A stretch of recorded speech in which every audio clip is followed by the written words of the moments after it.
everybody. Welcome back to another episode of Choosing Health. Thanks for choosing health with me today. I have the privilege to be able to give my response to something that's kind of blown up in the CrossFit internet spaces over the past day or so. I hadn't originally planned on doing this, but a friend of mine had suggested that I do a response video to... You guys might know of a famous personal trainer, Jillian Michaels. She was one of the early trainers for Biggest Loser and has, been on Shape magazine and all these different magazines. And she's very popular, and people tend to listen to what she has to say for some good reasons. But in the past, she's been known to have almost a personal vendetta, it seems, at the CrossFit methodology, which, for me personally, as a CrossFit coach and physical therapist, it's interesting to hear other perspectives and why people feel the way that they feel about that kind of stuff. So she released a video recently. I think it was December 4th. So at the day of the recording, I think that was 2 days ago.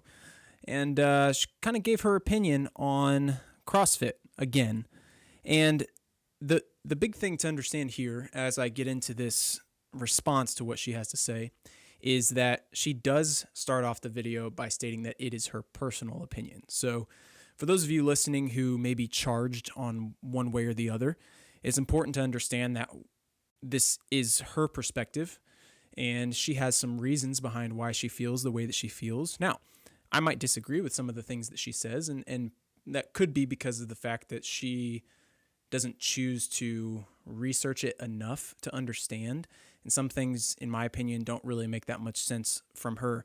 And, some of her points, if you guys want a good laugh, go on over to Make Watts Great Again on Instagram. There's a really funny mashup of movements that she's done in the past that I think she would consider safer than some of the movements we do in CrossFit. But I'll leave that up to you guys. But I won't necessarily play the video, just because I don't want to have any sort of crossover copyright issues or anything like that. But if you guys just head on over to YouTube and search, Jillian Michaels CrossFit, it'll pop up. She's wearing a pink Nike shirt. That's the one that I want you guys to talk about. So if you head on over and watch that video, you'll hear a lot of the things that I'm going to respond to on the podcast. And I'm just going to give you my perspective based on some notes that I took and try to educate you guys, and hopefully you send this to people who may be on the fence about CrossFit and all that kind of stuff so that they have a better representation of what it is that we actually teach. So she starts out by mentioning that in CrossFit there are advanced fitness modalities like Olympic lifting and gymnastics that she believes are meant for elite people. And CrossFit making those things accessible to the masses is something that she considers dangerous and should be deferred to the expertise of a coach.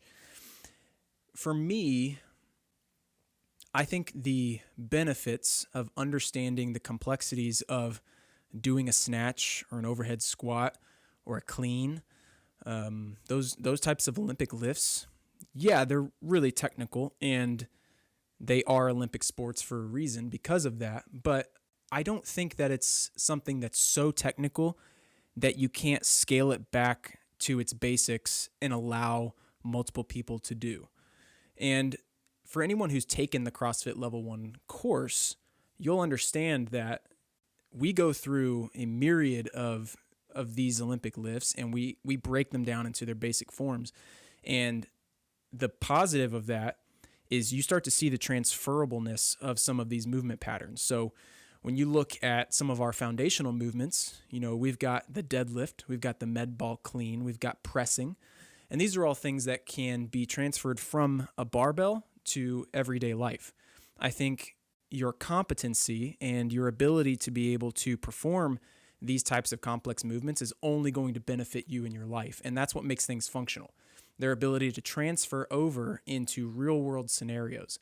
So, for instance, you having the ability to deadlift a heavy ball with correct form allows you to be able to deadlift a mini fridge if you have to move on like college moving day or something like that. So on surface level, stating that certain things like gymnastics and Olympic lifting are only meant for elite people is, in my opinion, just flat out wrong. I don't know why you would want to keep the average person who just wants to be all around fitter from doing these types of things just because they're not being taught by an Olympic level coach. I mean, when you look at the frequency and the availability of those types of people, there aren't really that many. So if your goal is to try to make people as healthy as they can be and as fit as they can be in large droves, having that accessibility is just not possible. So I'm going to sort of push back on that one a little bit. I think you should be doing gymnastics and you should be doing Olympic lifting, because even at the most scaled down version, it's going to transfer really well into your everyday life. The next thing that she talks about is she doesn't really understand trainer logic. She thinks that just because you're not Kelly Starrett, that you don't have the right to coach others. And she doesn't really think there's a specific progressive plan. Now, if you know who Kelly Starrett is, he's a physical therapist and a CrossFit coach, and one of my big go-to people. This is someone who I get a lot of my inspiration from as far as how I want to coach people, how I want to do physical therapy. His book, The Supple Leopard, is phenomenal. It does a great job of breaking down these movement mechanics and helping people to understand that you have to create an environment where you have access to positions so that you can do these advanced things safely. And from her perspective, she states that, the barrier to entry is so low in CrossFit that if you're not on the level of Kelly Starrett, or if you don't have a degree in exercise science, you shouldn't be coaching people. And I would wager that any exercise science course, like your average exercise science course, what you learn in 4 years doesn't hold a candle to what you can learn in 2 days at the CrossFit Level 1. And that's coming from experience. I have a background in athletic training. I knew plenty of people who took exercise science as a major in college. And I am here to tell you that, to be completely honest, I know a lot of people who have no college degrees who can out-coach and out-verbalize and do all of those things much, much better than someone else who has a degree. I think in this day and age, degrees don't necessarily mean anything, especially undergraduate degrees in those types of fields. I mean, unless you're specializing and you've got a doctorate in something specific, I don't really know if you can tout your exercise science certification or degree as something that makes you better than someone else. I think your ability to communicate, your ability to give people a productive, progressive plan for what they're doing, that's what's going to help make them better. And to tout our own gym, our head coach does that. He finds a way to make a progressive workout system for multiple people, which in the grand scheme of things is pretty incredible. Now, I will be the first one to say that while there are amazing gyms, there are amazing coaches, just like Kelly Starrett, there are also bad ones. And that comes with every craft and every trade. That's why you don't want to hire a plumber that's got 2-star reviews over one that's got 5-star reviews. They both have the same trade, but one might be better than the other. So we have to keep that in mind when it comes to looking at coaching and looking at gyms. You have to find out for yourself, is this the place that I want to be based on the skills and what I'm seeing from those people? So then she moves on into this argument of, you take a beating after beating after beating, and there's no way for you to be able to sustain that for health. And she gives an example of her doing a workout of, I think it was 10 box jumps, 1 burpee, 9 box jumps, 2 burpees, and so on, sort of flipping that ladder.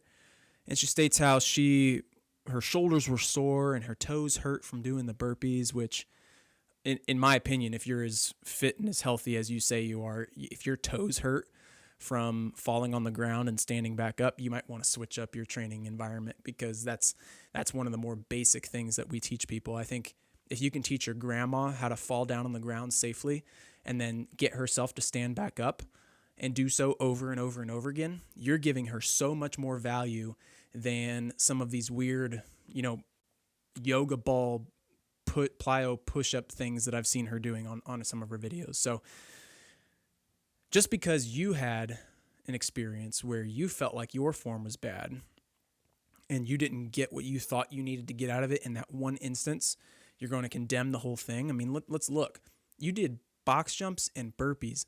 That's not even incorporating any sort of crazy gymnastics or Olympic lifting, and you still suffered. So I think there are some holes in your fitness that we can improve on. And I bet if you took more CrossFit classes at a place where you had a coach who knew what they were doing, paid attention to movement patterns, you would be just fine. So these issues that she's having with people getting injured and all this and that's an old argument that I don't think really holds up in court very much anymore. Your risk of injury to your shoulder or your knee or anything like that is much, much higher playing a common sport like football or soccer than it is in CrossFit. And again, that sort of falls on the coach. If you don't have a good coach and they're not helping you find the right ways to do things, then yeah, you might end up getting hurt. But you have to be able to find the right people to do those sorts of things.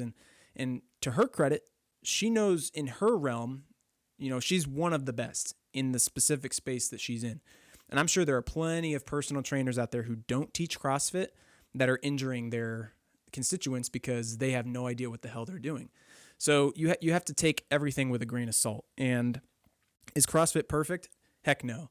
There's definitely room for improvement for a lot of people, but I do think the basics of the methodology, and if you apply it correctly, is the most beneficial thing you can do for someone's long-term health. And I'll get into some of those specifics here in a little bit, just so if there's anybody new listening who is interested in CrossFit, you know exactly what it is that we're talking about.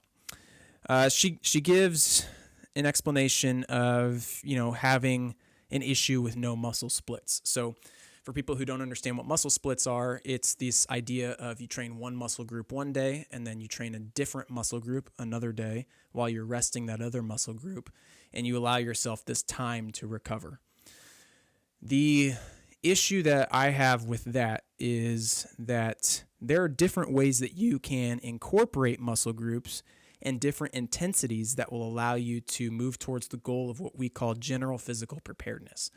So the old model of strength and conditioning is, okay, let's say Monday, we're going to do back and bis. So we're just going to do lots of rows, some lat pull downs, some bicep curls, all those sorts of things. And then the next day, we're going to do legs. Just a lot of squatting, lunging, those weird, adductor smash machines that you got at Planet Fitness. And then maybe the day after that, you do just cardio. You just go running. And then the day after that, you rest. And then the day after that, you're maybe getting back into back and bis again, but all you're doing is sectioning off your training and you're never really incorporating different things all together. And in the real world, if you're faced with a scenario where you need to be able to run and jump and press and pull all in the same instance, let's say you're being chased by a bear and you need to be able to climb a tree or jump over a log. What is your training environment of going into Planet Fitness, putting your headphones in and just doing bicep curls for 35 minutes going to do for you in an instance where it's life or death? And the origins of CrossFit, I mean, this was for people who were combat ready. And we're talking firefighters, police officers, military personnel. This training environment is meant to help them be able to be as prepared as they can be to go out into battle. And I think for the average person, you have other things that you need to be prepared for. You need to lift things. You need to move stuff. You need to be able to walk up flights of stairs without being out of breath and carry heavy loads across long distances. That's the general physical preparedness that we're talking about. And with CrossFit, we have way different levels of intensity and movement combination. I haven't done the same workout within a 6-month time span in the past 5 years that I've done CrossFit. Not once. And that's because of the constantly varied functional movement pattern that we adopt and that we apply to other people. To me, it's all about what are you training for? Are you training to look good or to move well and be healthy?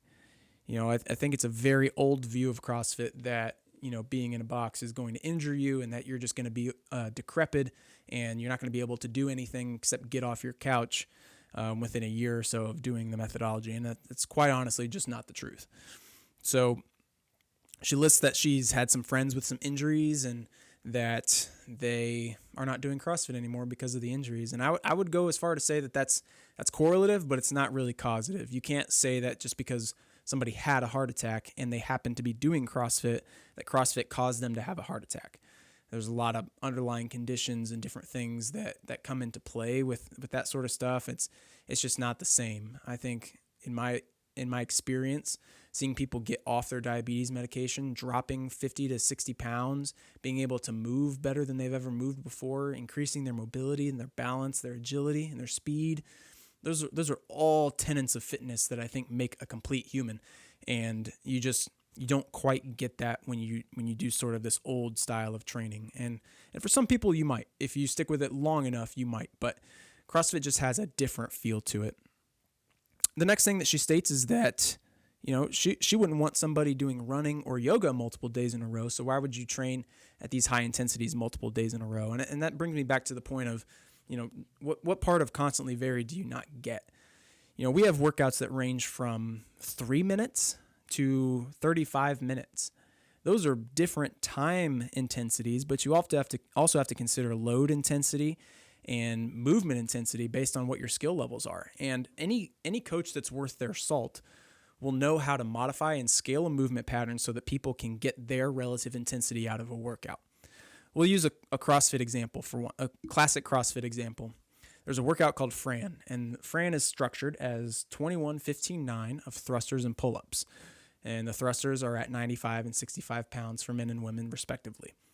And when you look at this workout, the goal stimulus is to be done somewhere between 3 and 5 minutes. That's the level of intensity that we want for the workout. We want it to be fast. We want your lungs to hurt. This is working the anaerobic system, which for any exercise science people that Jillian Michaels talks about would understand the difference between your anaerobic and your aerobic metabolic systems and why you need to train all of them. But thrusters and pull-ups, we're looking at a front squat with a press pushed together into a thruster, and then pull-ups, we're working on our gymnastics and our pulling and our ability to manipulate our body in space. All the while doing that at a high heart rate and a relative high intensity. For someone who's not as skilled with the weight of the thruster or with the pull-ups and tries to do it at that prescribed weight, it may take them 10 minutes. Now, that is not reaching the stimulus that we want for this type of workout. So what a good coach will do is back that off. Okay, maybe we bring down to just the bar weight for our thrusters because we want to make sure that we're hitting this stimulus in under time. And if we don't have pull-ups, what do we do next? Maybe ring rows. Maybe we do bent over rows with some dumbbells. Every single instance there, you're getting the same type of movement pattern just in a different way. And it allows people to keep their intensity high so that they get the benefit of what that workout is meant to do for people. And this idea of, it's too hard, it's too intense, it's going to push people away, it's going to injure people, is not true in all cases. I think if you have someone who's competent enough to be able to scale things down and make it relevant for every person that's in the room, it can work for anybody and everybody. We've got people in our gym who could probably do regional level competitions if they wanted to. We also have brand new people who are morbidly obese and are still being able to get the intensity out of these workouts the way that we want them to. And I think that goes to show that, just because you don't have an exercise science degree doesn't mean that you're not a good coach. And all in all, I think her opinion is built on this idea that, in my opinion, what I think she's saying is her way is better than our way.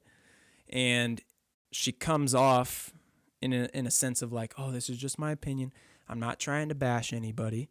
And it definitely sounds like you're trying to bash CrossFit. I think her tone is such that she's trying to dissuade people from joining CrossFit and attempting CrossFit and trying it out for themselves. And I just don't think that is responsible if you're trying to help as many people as you can to live healthier and be happier longer. And that even from a physical therapy standpoint, if you're a physical therapist listening to this and you're not doing CrossFit or you're not looking into CrossFit to see what this can do for the people that you're seeing, you really need to get on that, because I think CrossFit could be a very good referral for physical therapy. You get somebody coming into your office who's severely underconditioned, who has poor movement patterns. They can't overhead squat a can of soup to save their lives, and they're functionally decrepit. And you see them for an injury, but you're getting them back to their baseline. I would wager baseline's not good enough. We need to get them in somewhere that's going to push them to be better versions of themselves. And in my experience, CrossFit has been that. I think in this day and age, being able to incorporate these multifaceted functional movement patterns into an exercise routine, all the while teaching that nutrition is the base of the pyramid. We're showing people how to eat better. We're showing people how to lift things appropriately. We're showing them how to manipulate their body in space. We're teaching them to take their fitness out into the real world and do sports, do adventures, have different things that they incorporate into their lives that give them more meaning and make things more enjoyable. So to Jillian Michaels, I get that this is your opinion, and I think it's wrong. It's a wrong opinion. You can't really say that nowadays, can you? You can't have a wrong opinion. I just disagree with it. I disagree with the notion that CrossFit's dangerous and CrossFit is bad, and it's not good for people who want to have a healthy workout experience. I think quite the opposite. I believe that CrossFit is for everybody. Whether you are just starting your fitness journey or you're looking for something to change, if you have a good coach, if you find the right gym environment, you'll be just fine because the people are trained to spot those movement faults, get you into better movement patterns, scale to your intensity so that you're getting the most out of your workout, and just help you be a better human overall. And let's talk about the community aspect. My goodness, there's not a fitness brand out there that masters the community aspect quite as well as CrossFit does. I mean, you just know that, heck, I mean, I wouldn't, if we're not talking about fitness brands, I would put church and CrossFit almost in the same level as far as community. The real reason people go to church as often as they do is because they have a community of people who share similar values and beliefs as them and help them in their everyday lives. And I would put CrossFit in that exact same category. You've got people that come in here who are just trying to be better versions of themselves. They support you. They're there for you when things are tough. And you create this family of people that I have not personally experienced anywhere else. There's not a single other type of gym that I've been to where I've incorporated that in such a mass. So for anybody listening or anybody who happens to be watching the video, I want you to understand that just like this was her opinion, this is my opinion. These are the reasons why I don't necessarily agree with what it is that she's saying, but I respect it. I respect her freedom to be able to say what she wants, and she's perfectly welcome to do so. That's the cool thing about living in this country is we're all free to have our opinions, but we're also all free to disagree with each other's opinions. And I think that's healthy, and I think it's good to have a conversation on both sides of the coin so that people who are undecided can make their determination on their own based on what they've been given. So from CrossFit, from coaching, from physical therapy, I think this training methodology works. It's beneficial for people. And I think with the right environment, with the right coaching, with the right people surrounding you, you can improve, you can be better, and you don't have to worry about injury. And that's the other cool thing about, when you learn in the level 1 that there's this idea of mechanics, consistency, then and only then intensity, you start to unlock the possibilities of what it looks like to program for people. We want the mechanics of a snatch down pat before we increase intensity. So once we teach the basics with an empty bar or a PVC pipe and do that consistently over time, then we add intensity. And what intensity looks like there is maybe we add more load, or we add more reps, or we try to increase the speed of movement. But I think part of her argument is that these technical movements, when they break down and form over time, it's dangerous for people. And I agree.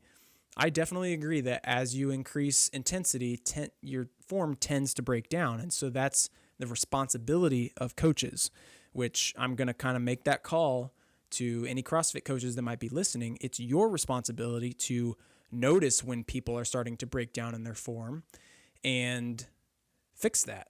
You have to pay attention to your members. If they're moving really well with a light load, and then now's the day that we increase that load, or maybe we increase the time in which they're doing those things, and you start to see the form breakdown, you have to find that, you have to seek it, you have to correct it, or you have to make adjustments. Mid-workout, if you've noticed somebody is doing something, they were fine at the beginning, but the weight is starting to crush them in the middle of the workout, okay, we got to get in there. We got to fix that. Maybe we need to strip some weight off the bar. We have to keep the intensity high while also maintaining consistently good form. And that's the responsibility of the CrossFit coach. So that will be the one thing that I think I can agree with her on, in a sense that we have to make sure that we are taking responsibility for increasing the value of the product that we're putting out there for people. But to every negative, there's also a positive, and I think the positives of CrossFit far outweigh the negatives, especially when you look at other sports and what types of negatives come with doing other things like that. So I would encourage anybody listening to try CrossFit, give it a shot. You can compare if you want. I mean, I guess you can get on beachbody.com or wherever it is that Jillian has some of her workout videos. You can do some hip hop boxing in your living room, or you can come into the CrossFit gym and you can learn some new skills and watch yourself grow in new and different ways. And then find yourself a good physical therapist to take care of you when things get a little bit rough. I don't think it can go without saying that having a doctor of physical therapy in your vicinity that can pay attention to some of these movement faults and correct them and help you find new strategies and ways to keep yourself healthy and moving well and out of pain, that is incredibly valuable as well. So anybody who might be listening who is in the Indianapolis area, come talk to me. We can figure some stuff out. I can look at your movement patterns. You don't have to go to our gym. I don't really care if you go to our gym or if you want to go somewhere else. Come check out Excellence in Motion. We'll look at some of your movement faults. We'll see what sorts of things we can improve on so that you can continue to do what you want to do and stay healthy and active doing so. That's my piece. Hopefully this was enough for you guys to sort of get some ideas around, where my brain is at.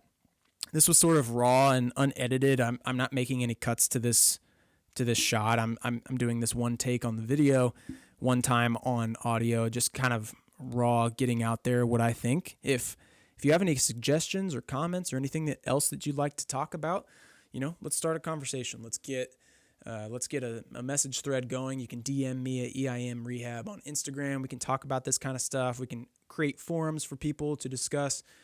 I'd love to make a post on Facebook and have people talking in that. So I'll be sharing this podcast to the Indiana CrossFitters page and just kind of see what people have to say.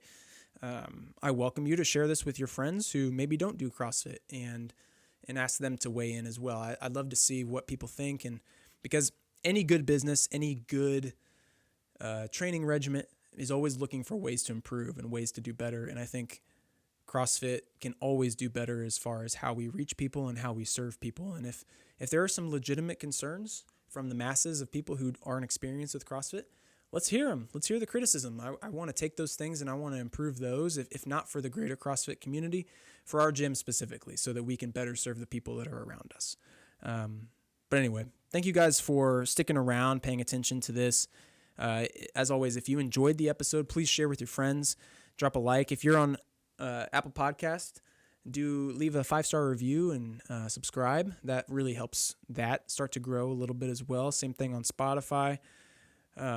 Instagram, go give me a follow. I try to put up as much as I can as far as educational things are concerned. I'm going to try to do a lot more of that here soon too. So keep an eye out for the next episode. I have some plans for getting the first guest on Choosing Health, and that is going to be quite fun. I think it's going to be a conversation with someone in the local area who specializes in runners and running management.